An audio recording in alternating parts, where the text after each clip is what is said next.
Welcome to the Forever in Their Hearts podcast with Dale Martin Jr., brought to you by Martin Brothers, providing funerals designed and customized to be as special as your loved one lost. Now, here's your host.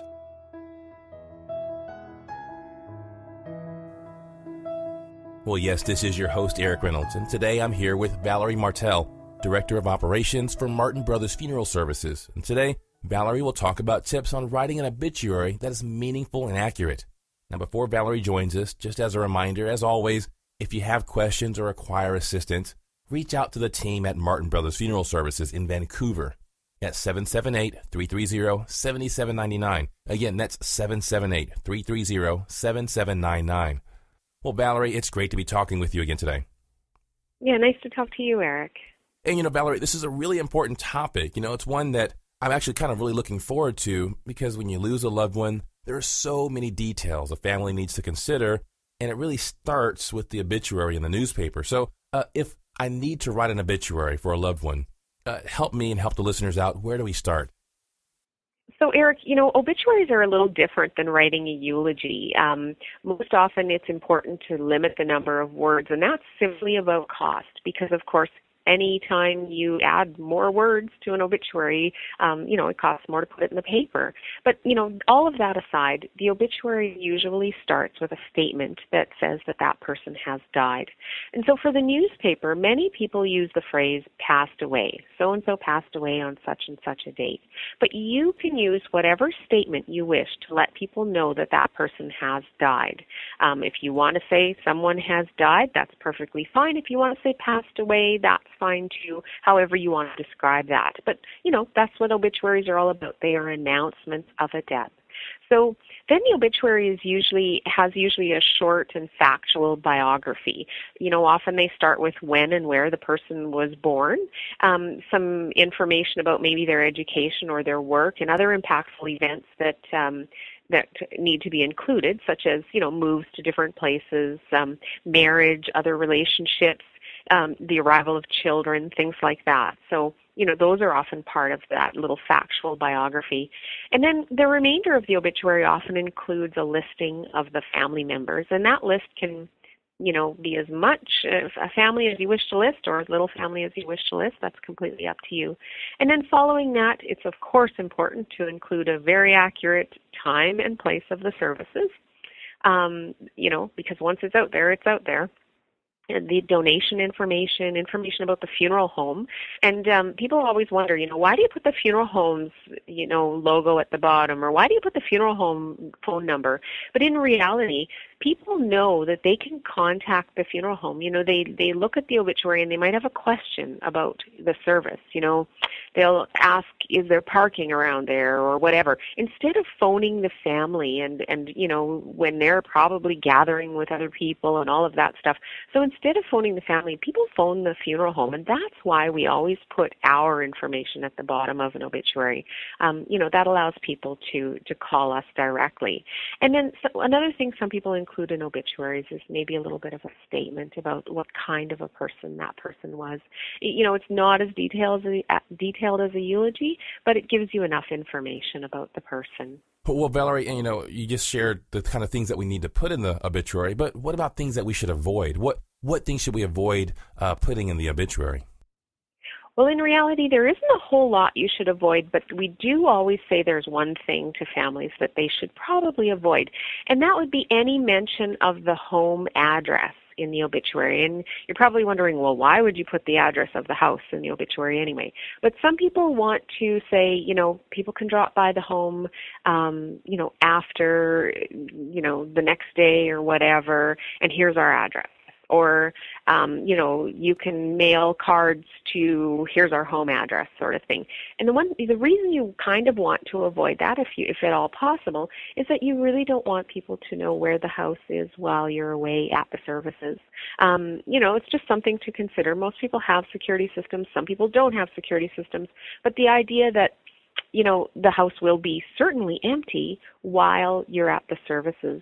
So we do talk to families about perhaps having a neighbor that they're not that close to, that's not going to want to come to the service, maybe stay at the house during the funeral services and things like that. But in reality, your preventative thing there is just not to mention where the deceased lived. Now, Valerie, we have a large and complicated family.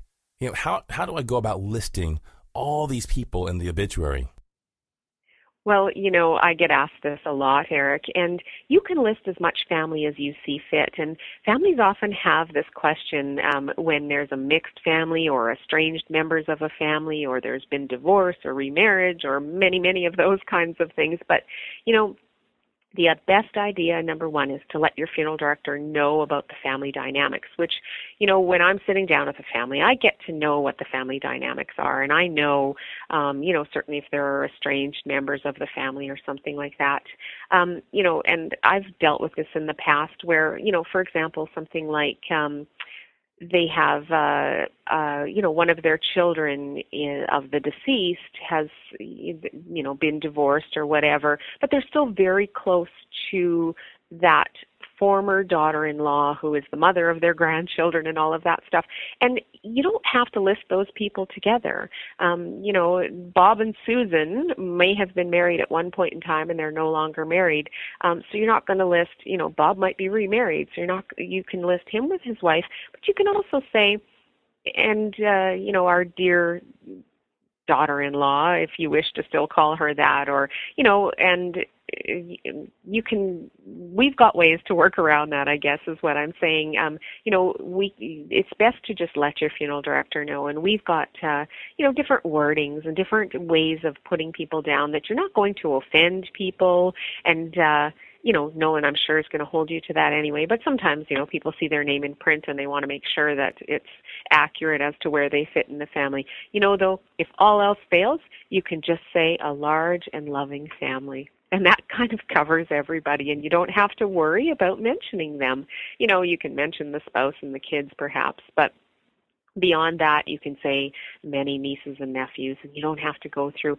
The one thing when you are listing family is what you want to do with your funeral director is you just want to make sure you've covered them all. It would be terrible to actually list all of the nieces and nephews and just miss that one, So, that's why we go over these things again and again. So, but really we've got ways to get around that large and complicated family thing.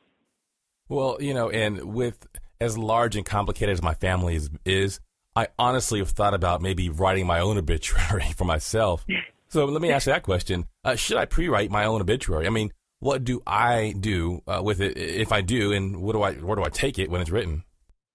Well, certainly, with us, you can, if you want to pre-write your obituary, or if in fact you have to write an obituary for somebody who has died, we do that. And, something that we actually do with every family is when we're sitting down making arrangements with you, we've got this incredible system, like I've mentioned, and, we've put all of that information in there. As I'm talking to you, I'm putting information that you're telling me into our system. Number one, we use it, of course, for registering the death and all of that stuff and planning the funeral.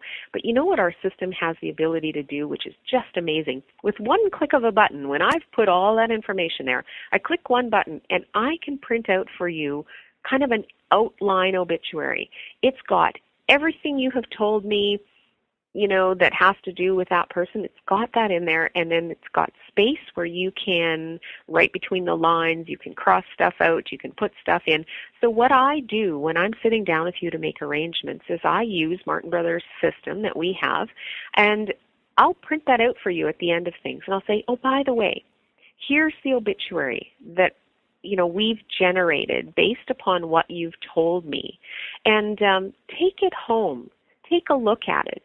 We also go through it at the office. When somebody's sitting down with me, we look at it here, but then once we've made changes to it and we've done a few things, I give it to you and I say, take this home, take a look at it, share it with the family, really mull it over, and bring it back or send it back by email or whatever it is.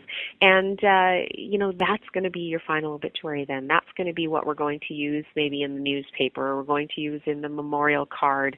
It's a really neat thing that we've got on our system, and we're really proud of it.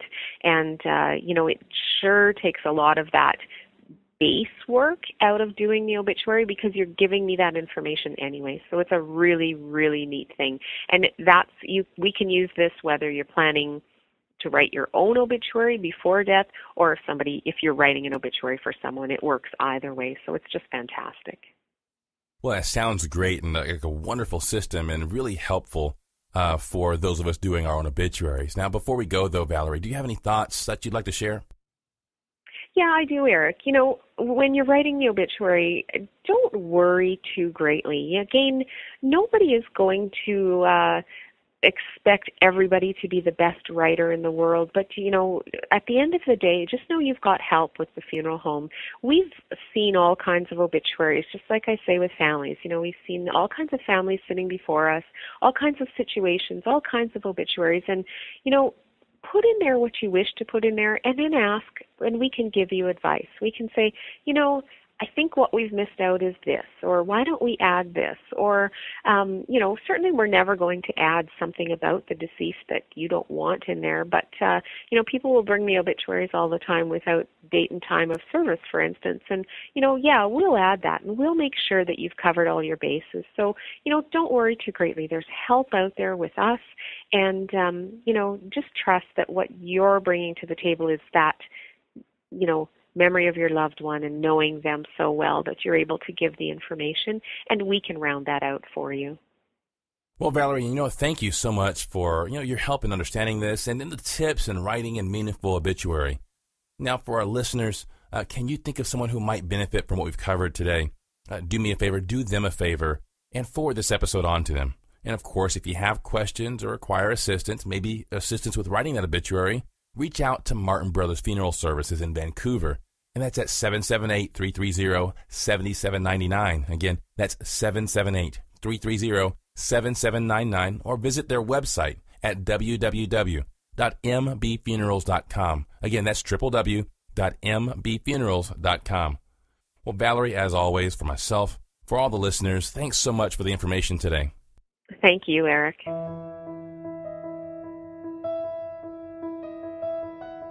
You've been listening to the Forever in Their Hearts podcast with Dale Martin Jr. from Martin Brothers Funeral Services. Our 4 generations of service in the funeral profession have equipped us with a legacy of understanding. In your hour of need, Martin Brothers is there. Call Martin Brothers in Vancouver today at 778-330-7799. And visit them online at www.mbfunerals.com.